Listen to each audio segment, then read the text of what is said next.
Welcome to 108 Gate, where we are going to be first looking at the divine feminine energies. Hope you are well. Oh, here we go. Peace, more peace. Just how much peace can you have? It's infinite. If you're getting lots of peace coming in, you can have more and more and more. Just let the peace flow in. So as I said that, it feels as though we know that things go in waves, they go in cycles, they go in back and forth, ebb and flow, all those funky things. So as we are filling up with peace, there's also things that peace is moving, disrupting, shifting, peace flowing in and overflowing over some of the disruption, over some of the things that are not so peaceful. At least you've got an excess of peace to kind of counteract it, if that makes sense. So coming in as transference thing again. So if people are annoyed at someone else, this is just an example, someone's annoyed at someone else, but they can't take it out on that person, they can't have that conversation with that person, or they can't express something to that person, and then they come to you, or you see them go to someone else and they're taking out that frustration out on someone else, transferring the initial source of anger to someone else, and then how that person responds is the counter transference. This is where you can kind of utilize the peace. So if anyone is coming to you with I'm not saying you're directly involved, it could be that you're indirectly involved, and usually you kind of hop on the horse and start having a, yeah, isn't she so weird, yeah, isn't he so this, isn't he so that. If you hop on those kind of horses, get off the horse and just let them ride off into whatever they've got to ride off into, because it's getting involved in other people's stuff, and it's no worse than other people doing that anyway. So to get entangled with other people's muck when you don't need to be kind of begs the question of, well, what are you actually doing all this other work for? If you're trying to clear your space and clear your energies of low vibe, nitpicky things, yet when someone else starts having that, you're on there too. Come back from that, remove yourself from that. Let me just turn that off because I have a feeling that's going to be a string of messages coming in now. Right, so let's go. Courage, be brave, be strong and believe. This is very specifically coming in as, in those instances when someone looks to you and say, isn't that true? Isn't that this? Don't you want to back me up? And in the past you may have been like, yeah, okay. And you're appeasing them. You're getting involved. You're getting entangled. And it's I'm not going to be surprised if we have spirituality come up at some point, but I'm seeing the spirituality card in my mind's eye, because you've got to remove yourself. If you're getting yourself entangled with this rigmarole, this cycle that keeps coming up, it feels like that might be a big part of what's coming up next, especially as Pluto is edging closer and ever closer to Aquarius. Very different vibe from Capricorn. So being aware of how we are conducting ourselves, not only on our own, but not only with people who are coming at us, but also people who are going at each other. If there's conflict nearby, why get involved? If it's not your business, it's not your conflict, why get involved? Therefore, for those of you who are staying out of it, is there a residue of when you have been dragged into conflict before? And you need to be clear of that. Clearing that as soon as you can, efficiently as you can, effectively and thoroughly. Communication. Listen and speak with greater care. Exactly. So not egging anyone on and not supporting anyone into a what was that? I don't know what word's trying to come up. Disagreements. Disentangle from disagreements. disentangle from disapproving of each other and this and that. And it's really not worth your time and energy. And if you are getting entangled in that, just taking a step back with care, with gentleness, with compassion for yourself. It may be a pattern that you saw growing up, I don't know, and then you just think that's normal behaviour, or you behave that it's normal behaviour, even though on some level you know that it's not the best thing to do. Sometimes it's easy to get caught up in the he said, she said, we said, and he said, and whatever. So just to bring yourself back a bit. Okay, Empress, there you go. Have a higher perspective, have a clearer perspective of what is meant to be for you, what is beneficial for you, and what is not. Very, very strong. Again, reiterating that just do not, just exactly how she is. Well, can't see. Sitting above it, watching it, whatever. It's like, I'm just going to sit with my bird and my flower over here. I'm not getting involved. They can do what they want. And my dog. We can all just have neutralised perspective of it. Don't need to get involved. Don't need to have an opinion. Don't need to do anything like that. And then you've got the Six of Coins coming in, which is bringing in equality. It's bringing in more of equilibrium, more so.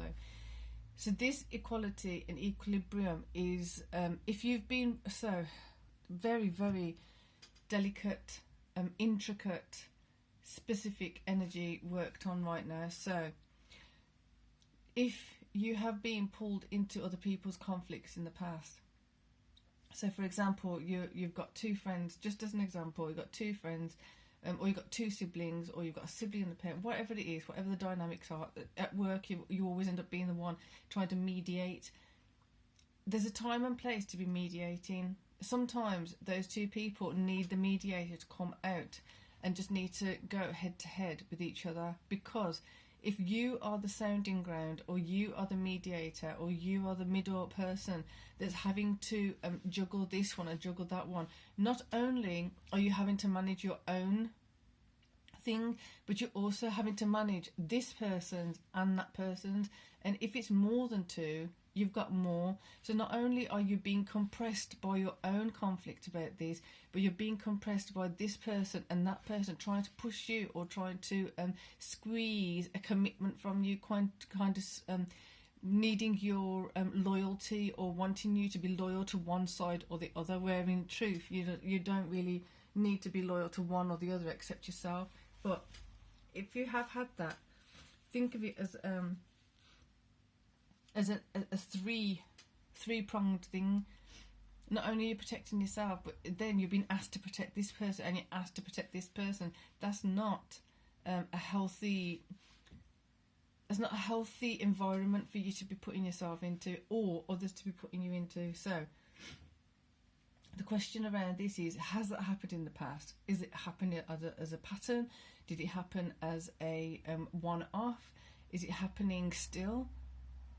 Do you get a thrill out of it? Do you get some kind of justification inside that you feel important, or you feel like you're worthy? If you're being asked to mediate, you're asked to referee this row, what are you getting from it?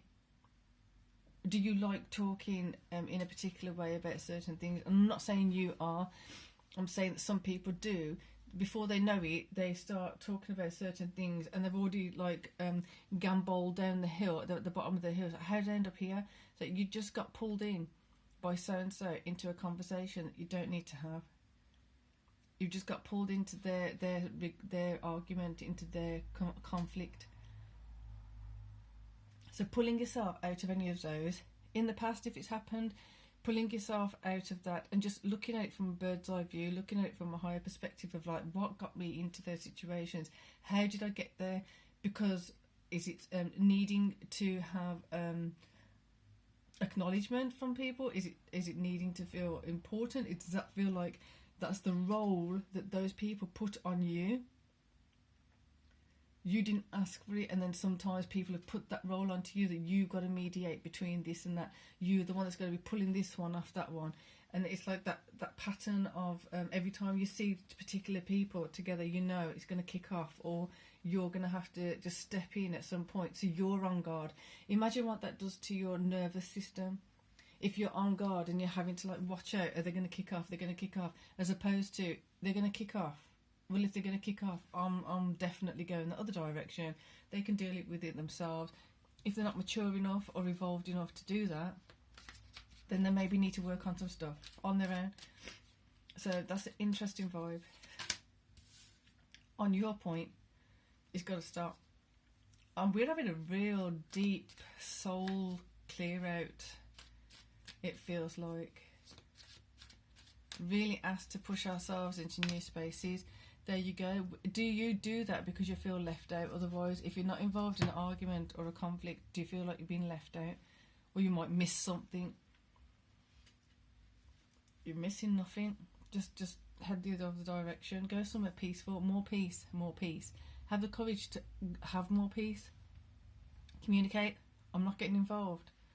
This is not my fight. This is not my deal. This is not my juju to mess up around with. Like, not doing it. And then if you take a side of one person over the other, what do they do then? Well, and then it's like if someone chooses like, I'm not taking sides, then they get even more aggressive. Like, why aren't you taking my side? Why should I take your side? What does that do? What does that bring? What does that pull you into? Or are you doing it to others? Queen of Serpents, right, so Queen of Coins, just rising above it, literally rising above it, not getting involved, don't need a piece of this pie, nothing to do with me. This pie is rancid, it's old, it's dried out, I'm going to get a fresh new pie of peace. So it's an interesting concept coming in today's reading, out of mediation space. There's a time and place for it in the playground when there's children and they don't know how to manage their emotions, they don't know how to manage a conflict. There's certain times in a managerial role you need to do certain things to manage a place or whatever. You need to do it in your home in certain ways too, but that's the difference between you discerning when someone just is conflict and this person is conflict. Put conflict and conflict together, you get conflict. And then the pattern of it is expecting you to mediate, expecting you to take sides.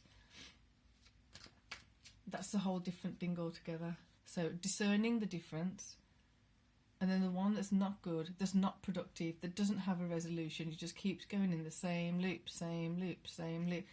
If someone is that way and that's what they do every time, that's just who they are and that's how they are, then why expect them to be any different? That's on you then. If you pull yourself out knowing that, you know what, they're not going to change, and it's not on me or anyone else to expect them to change, that's their own decision, therefore pulling self out and not perpetuating it. If someone else then has a problem with that person and they come back to you and say they've got a problem with that person, you're letting it happen. This sounds really direct. I was going to say harsh, but it's not harsh. It is what it is. And if I'm not giving the full message, then I'm not doing my job as a tarot reader. Here, Five of Swords. It's got to be sorted out. It's got to be sorted out. If it's not happening now and you've come out of it, where has it happened in the past? Sort it out, clear it, let yourself go of it. And if you're still coming in patterns and cycles, you need to bring it to an end. There's something really important here going to be coming up as to why and how this impacts you. And if you think about it, you can see how it impacts you. You know how it impacts you. It's draining of energy you could be putting in other precious places. And then taking that somewhere else and then draining that person and someone else. It's just like, just don't do it. So I'm going to leave it there because it is a very intense reading. Very in depth. Not that we've gone in depth here, but when you do this work with yourself and on yourself, it is going to go into some detail. And like I said before, I do readings, I do Reiki with readings. So if you ever wanted that, you've got an email in the bottom. So for now, enjoy. Peace and love.